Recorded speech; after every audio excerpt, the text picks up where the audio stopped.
অফিসটাই আসলে সুযোগ সুবিধা কি থাকবে আমাদের সাংবাদিকদের জন্য, কেন এটাকে আমরা সেকেন্ড হোম বলছি, প্রেস বক্স, এই সমস্ত কথা বলছি, এটা কি শুধু কথার কথা? একটু আমরা দেখে নিতে চাই আমাদের হোম অফ বিএসপিএন।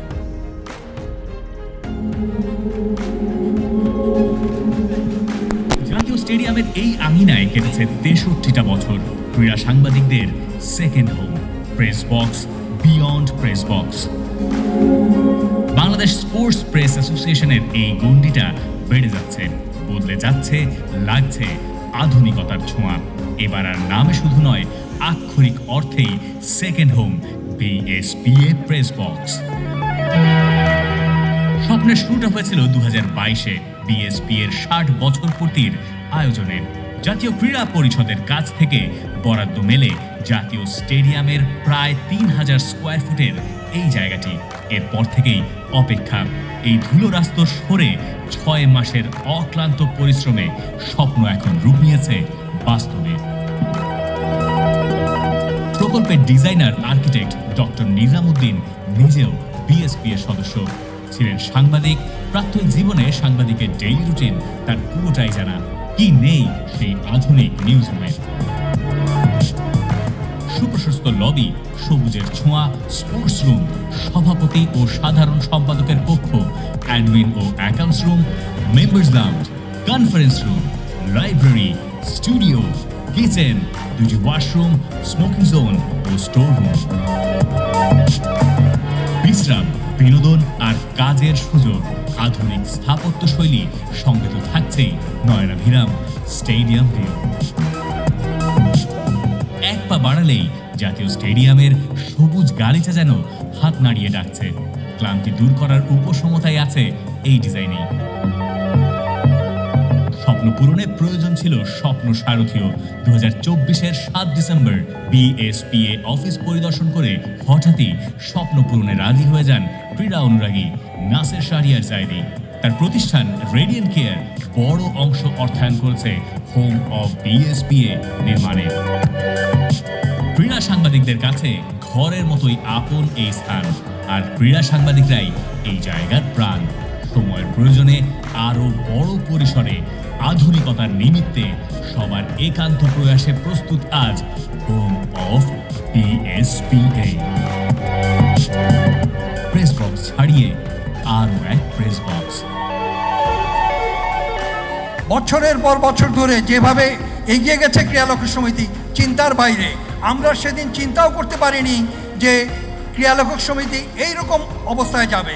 আজকে মানুষগুলো নাই, যে 72 সালের সেই দুপুরটা নাই, সেই প্রেস ক্লাবে যখন আমরা এই কমিটিটা গঠন করা হলো এবং একটা স্বপ্ন নিয়ে করা হয়েছিল, সেই স্বপ্ন বাস্তবায়িত হয়ে গেছে আজকে। এবং আজকে আপনারা এসে দেখলেন যে কি অবস্থায় গেছে। ক্রিকেট বোর্ডকে একটা ধন্যবাদ দিতে হবে, বিকজ তাদের জায়গাটাই কিন্তু আমরা পেয়েছিলাম বলে আমরা এটা সম্ভব হয়েছে। আর সবচেয়ে বড় কথা হয়েছে, আমার বন্ধুরা, ওরা আমি ছোটো ভাই বলি না, সবসময় বন্ধু বলি। আমি 70 ঊর্ধ্ব, অনেক বেশি মানুষ, 74 বছর বয়স। কিন্তু একটা জিনিস আছে, যে জিনিসটা আমার বন্ধুরা করে দিয়ে গেছেন, আমরা এটা স্বপ্নও ভাবতে পারিনি যে ওনারা এটা করবেন। আজকে এই স্বপ্ন বাস্তবায়িত হয়ে গেছে। সবাইকে অভিনন্দন। 60-এর দশকে জাতীয় পত্রিকায় একাধ কলামে ছাপা হতো খেলাধুলার খবর। লিখতেন ক্রীড়া লেখকরা। তাদের হাত ধরে 1962 সালে জন্ম ক্রীড়া লেখক সমিতি।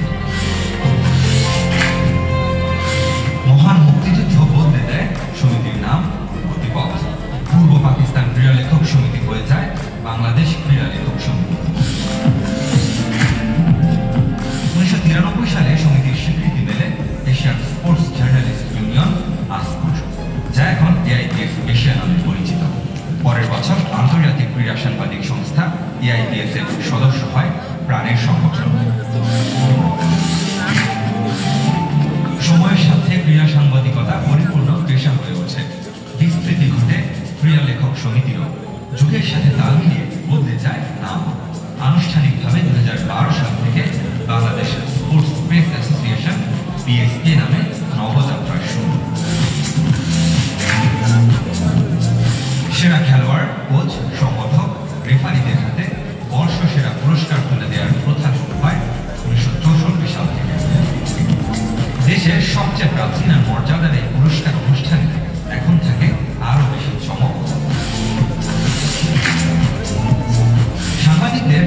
কাজের আনুষ্ঠানিক স্বীকৃতি দেওয়াটা বিএসপি এর দায়িত্ব মনে করেছে। তাই বছরের সেরা ক্রীড়া সাংবাদিকদের পুরস্কৃত করার শুরুটা 2016 সাল থেকে।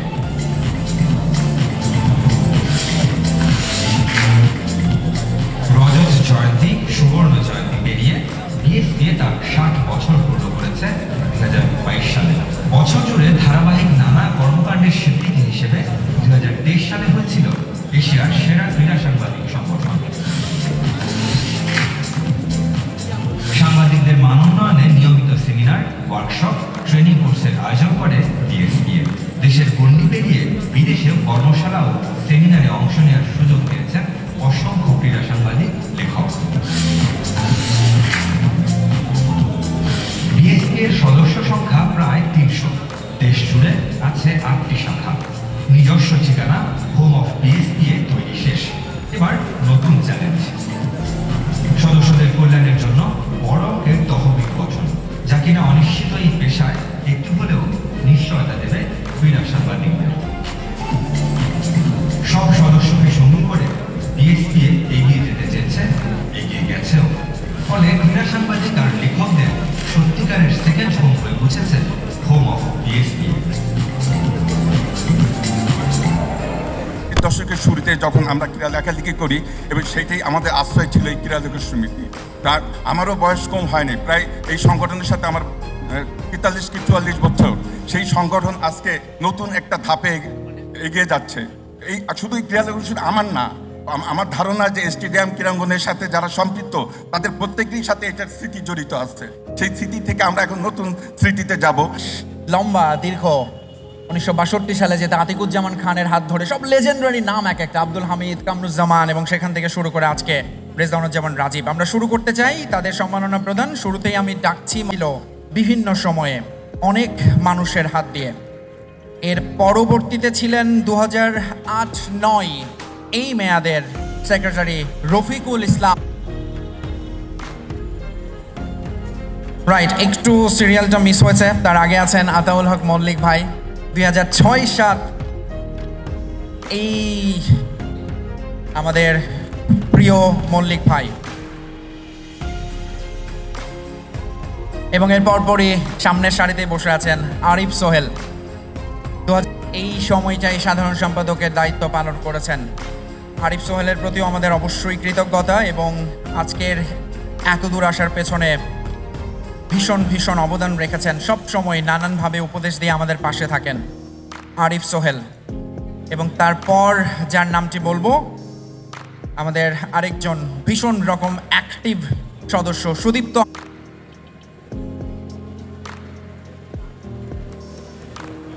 আমাদের এই 5 জন সাধারণ সম্পাদক আসলে এখানে আজকে ধন্যবাদ তো অবশ্যই। ও পূরণ হওয়ার মতো ব্যাপার ঘটছে আজকের এই হোম অফ বিএসপি এর উদ্বোধনের পরে, এবং এরপর সব শেষ সভাপতি যিনি ঠিক এর আগের মেয়াদেই ছিলেন।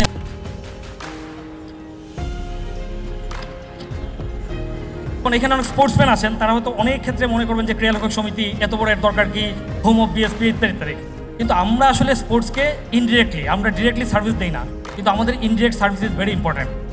সেই অর্থে ইম্পর্টেন্ট। আপনারা দেখেন যে আমরাই কিন্তু একমাত্র সংগঠন যারা স্পোর্টসম্যান অফ দ্য ইয়ার মানে প্লেয়ারদের রিকগনাইজ করি প্রতি বছর। আর কেউ জাতীয় পুরস্কারে করে না। এবং পৃথিবীতে যেমন volunteer is more important than FIFA তারপরে ভ্যালেন্টিয়ারের কাছে হার মেনেছে। ঠিক এরকম আমাদের দেশেও কিন্তু ক্রীড়া লেখক সমিতির জাতীয় পুরস্কার, এটা এখন থেকে না, সেই 62 সাল থেকে, ওইটা কিন্তু জাতীয় পুরস্কার যে গুরুত্বপূর্ণ। এবং আমি দেখেছি কারো স্পোর্টসম্যানদের বাসায় গিয়ে তারা সবচেয়ে গুরুত্বের সঙ্গে যে পুরস্কারটা সংরক্ষণ করেন সেটা হচ্ছে ক্রীড়া লেখক সমিতির। যে কেউ বলেন মানে জাতীয় পুরস্কার যে বড় মনে করেন। তো এই যে রিকগনিশন, এবং এটা কিন্তু এখন অনেক ফর্মালাইজ হয়েছে। এখন কিন্তু রিকগনাইজ অনেকভাবে করা হয়, অনেক খেলায় করা হয়, ছোট খেলায় করা হয়, এবং সংগঠকদের করা হয়। ফলে এই লোকগুলো যে সারা বছর যে খেলাধুলা করেন, যে রিকগনিশনের জন্য তারা তেমন কোনো টাকা পান না, ছোট খেলা ধরেন টেবিল টেনিস, ভারোত্তোলন, কিন্তু তারা জানেন যে বছরের শেষে আমি একবার এই রিকগনিশনটা পেতে পারি। ক্রীড়া লেখক সমিতি গ্ল্যামারের দিকে যায় না, ক্রীড়া লেখক সমিতি সবার দিকে খেয়াল রাখে।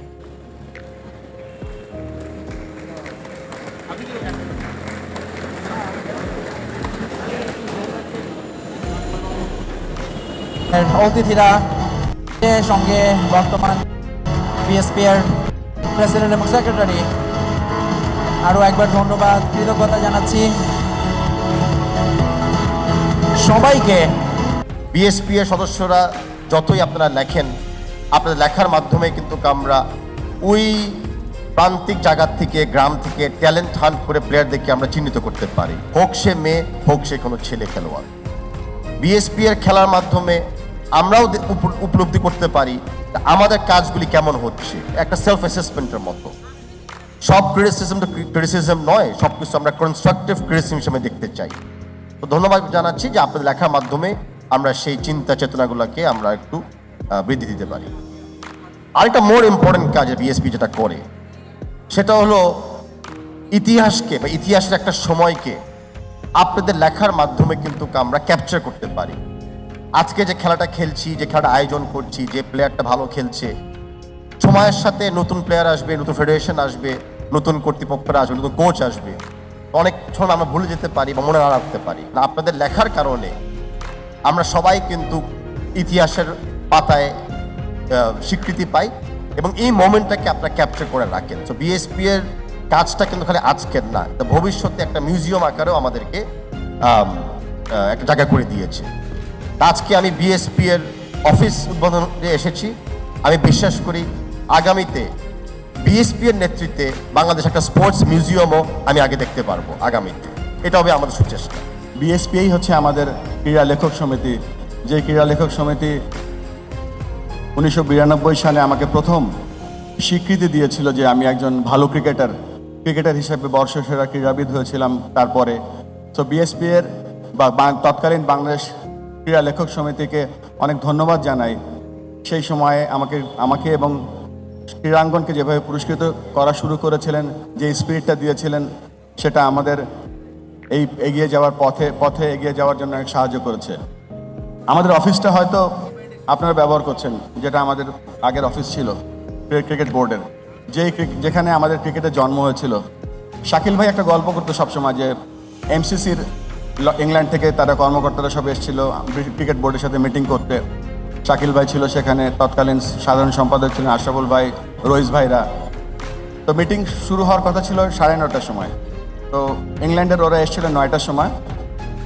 এসে দেখে আমাদের এত জীর্ণ অবস্থা ছিল যে একটা রুমে পার্টিশন করে 2টা রুম করা ছিল এবং একটা রুম থেকে আরেকটা রুমের যে হার্ডবোর্ড ছিল সেটা ছিল ভাঙা। তো শাকিল ভাই সেখানে গিয়ে বলছে জয়নাল আর আনোয়ার ঘুমাচ্ছিল সেখানে, তাদের তাড়াতাড়ি করে ঘুম থেকে উঠিয়ে তারপর তারা মিটিংয়ের ব্যবস্থা করেছিল। সেই ক্রিকেট বোর্ড আজকে টেস্ট ক্রিকেট খেলছে। বাংলাদেশ আজকে শুধু টেস্ট ক্রিকেট খেলছে না, বাংলাদেশ ক্রিকেট এবং স্পোর্টসের মাধ্যমে বিশ্বে অনেক পরিচিত এই মুহূর্তে। আর এই আমাদের অফিসটা আপনাদের হাতে আমরা লিস্ট দিলাম, আপনারা দেখে রাখবেন। আমাদেরকে মাঝে মাঝে আসার সুযোগ করে দিন, আমরা আমাদের আগের স্মৃতিগুলো আবার একসাথে রোমন্থন করব। আর আপনাদের সর্বাঙ্গীন মঙ্গল কামনা করে আমাদেরকে আবারও এখানে ডাকার জন্য আপনাদের সকলের ধন্যবাদ জানাচ্ছি। Let's have a great journey between cricket, sports and BSP. Thank you. আমরা কিন্তু এখন একটা সামাজিক অবক্ষয়ের যুগে বাস করছি। আমরা কিন্তু অনেক কিছু হারিয়ে ফেলছি। এই সামাজিক অবস্থানটাকে ঠিক করতে হলে এটা এককভাবে কেউ পারবে না এবং আজকের সময়ে যে কোনো ধরনের স্পোর্টস সেই সংগঠনগুলোর দায়িত্ব হয়েছে তাদের এই জাতীয় এবং সামাজিক দায়িত্বটা সঠিকভাবে পালন করা। আজকের তরুণ সমাজকে আমরা যদি স্পোর্টসের ভেতরে আনতে পারি তাহলে জাতীয় অনেক সমস্যা আমরা সমাধান করতে পারব। ড্রাগ অ্যাডিকশন বলেন, ইফটিজিং বলেন, সোশ্যাল ডিগ্রেডেশন বলেন, এটা শুধু শাসন করে পুলিশ দিয়ে আইন দিয়ে হবে না। আমরা স্পোর্টসকে জাগরুক করি, তরুণ সমাজ জেগে উঠবে, সঠিক পথে চলবে। তো এটা ছিল আমার একটা কথা। আর একটা কথা হলো সাংবাদিকবৃন্দ, বিশেষ করে ক্রীড়া সাংবাদিকরা, তাদেরকে বাদ দিয়ে স্পোর্টস বিকশিত হতে পারে না। ক্রীড়াবিদ, ক্রীড়া সংগঠক, এদের পরেই ক্রীড়া সাংবাদিকের একটা ব্যাপক ভূমিকা। শুধু আমি একটা আবেদন করব, আপনারা যেমন পর্যবেক্ষণ করতে পারেন অনেক নিবিড়ভাবে, আপনাদের পর্যবেক্ষণ আমাদেরকে উৎসাহ যোগায়, আমাদের ভুলগুলো শুধরে দেয়, আমাদেরকে সঠিক পথের দিশা দেখায়। তো আপনারা সমালোচনা করুন, পরামর্শও দিন, কিন্তু সমালোচনাটা খেয়াল রাখবেন যে আপনারা হুল ফোটান ফুল ফোটানোর জন্য। এই যদি দেখবেন আপনাদের পর্যবেক্ষণ, আপনাদের সমালোচনা আমাদেরকে সঠিক পথের দিশা দিচ্ছে, আমাদের ভুল ত্রুটি সামনে নিতে সহযোগিতা করছে, এবং আমি বিশ্বাস যারা সদস্যবৃন্দ আছেন এবং বাংলাদেশের সকল ক্রীড়া সাংবাদিক তাদের উপরে অর্পিত জাতীয় দায়িত্ব নিশ্চয়ই সুষ্ঠুভাবে পালন করবেন। বিএসপি এ সম্পর্কে একটু বলতে চাই। তাবিদ ভাই বলেছেন যে ক্রীড়া সাংবাদিকরা আসলে দর্পণ সমাজের কিংবা খেলাধুলার। আমরা যে ভুলগুলো করি, মানে সংগঠকরা খেলোয়াড়রা যে ভুলগুলো করে সেটা আসলে সাংবাদিকরা তুলে ধরে। আমরা সেই কাজটা করতে চাই, কখনো যে আমরাও ভুল করি না সেটা নয়, কিন্তু আমরা চেষ্টা করি যে আমাদের কাজগুলো আসলে সঠিকভাবে করার জন্য। সেই ক্ষেত্রে আমরা চেষ্টা করি যে আমাদের সদস্যদের আমাদের স্কিল ডেভেলপমেন্টের জন্য আমরা চেষ্টা করি আমাদের সদস্যদেরকে আরও পরিণত করার জন্য, তাদেরকে প্রস্তুত করার জন্য। আমি এই অনুষ্ঠানের মাধ্যমে দুটো সুসংবাদ দিয়ে যেতে চাই যে আমরা এ মাসেই ফুটবল ফেডারেশন এবং এএফসির সহযোগিতায় একটা ফুটবল ওয়ার্কশপ করব ঢাকা, ইনশাল্লাহ। জনাব তাবিতাওয়াল আমাদেরকে কমিটমেন্ট দিয়েছেন। আমরা আগামী মাসের ডিসেম্বরে বাংলাদেশ ক্রিকেট বোর্ড এবং ইন্টারন্যাশনাল ক্রিকেট কাউন্সিল অথবা এশিয়ান ক্রিকেট কাউন্সিলের সহযোগিতায় একটা ইন্টারন্যাশনাল ক্রিকেট ওয়ার্কশপ করব মিডিয়ার জন্য। জনাব আমিনুল ইসলাম বুলবুল আমাদের সেই প্রতিশ্রুতি দিয়েছেন। সুতরাং দুটো মিডিয়া ওয়ার্কশপ আমাদের হবে, খুব লিমিটেড সিট, যারা কোয়ালিফাইড করবেন তারাই অংশ নিতে পারবেন, কিন্তু আমরা খুব কার্যকরী ওয়ার্কশপ করতে চাই। আমরা এর আগে ট্রান্সপারেন্সি ইন্টারন্যাশনাল বাংলাদেশের সঙ্গে ওয়ার্কশপ করেছি, আমরা এমআরডিএ এর সঙ্গে একটা ওয়ার্কশপ করেছি, মিডিয়া রিসার্চ ডেভেলপমেন্ট ইনস্টিটিউট। সুতরাং আমরা এই ধারাবাহিকতাগুলো আসলে কন্টিনিউ করতে চাই। আমরা চাই যে আমরা এরকম উদ্বোধন করব, খেলোয়াড়দের পুরস্কার দেব, সেটাই আমাদের কাজ না। আমাদের মূল কাজ যেটা সাংবাদিকতা করা, সেই কাজে যেন সাংবাদিকরা প্রস্তুত থাকে। সেই জন্য আমরা আমাদের সাংবাদিকদের সদস্যদের আসলে প্রস্তুত করতে চাই। তারপরেও সাংবাদিকদের নানা ধরনের কাজের প্রয়োজন আসে। আমি বলেছি যে আমাদের একটা নতুন অফিস হয়েছে, এটার জন্য আমরা গত 2 বছর খুবই আসলে ব্যস্ত ছিলাম, অন্যদিকে খুব একটা সময় দিতে পারিনি, নিয়মিত কাজগুলো চলেছে। কিন্তু এখন আমরা একটা বড় প্রকল্প হাতে নিতে চাই যে আমাদের সমিতির সদস্যদের ওয়েলফেয়ারের জন্য একটা বড় অঙ্কের অর্থ আমরা জোগাড় করব। আমরা অন্ততপক্ষে 10 কোটি টাকার একটা তহবিল আমরা করতে চাই, যে তহবিলের মাধ্যমে আমরা আমাদের মেম্বারদের সুযোগ সুবিধা দিতে চাই। আমরা চাই যে, আপনারা জানেন যে সাংবাদিকতা আসলে খুবই অনিশ্চিত পেশা। পত্রিকায় ওয়েস বোর্ড আছে, টেলিভিশনে নেই, সেই ওয়েস বোর্ড বাস্তবায়ন হয় খুব কম প্রতিষ্ঠানে। সুতরাং চাকরি চলে গেলে, চাকরি শেষ হয়ে গেলে আসলে খুব বড় অঙ্কের অর্থ তারা পান না। সেই ক্ষেত্রে আমরা একটা নিশ্চয়তা দিতে চাই। আমরা ইতিমধ্যেই চালু করেছি, বাংলাদেশ স্পোর্টস প্রেস অ্যাসোসিয়েশনের সদস্যরা, মানে আল্লাহ না করুক, আমরা চাই না এমনটা হোক, কিন্তু মৃত্যুবরণ করলে 1 লক্ষ টাকা আমরা প্রত্যেকটি সদস্য পাবেন। এটা আমরা ইতিমধ্যেই বাস্তবায়ন করেছি।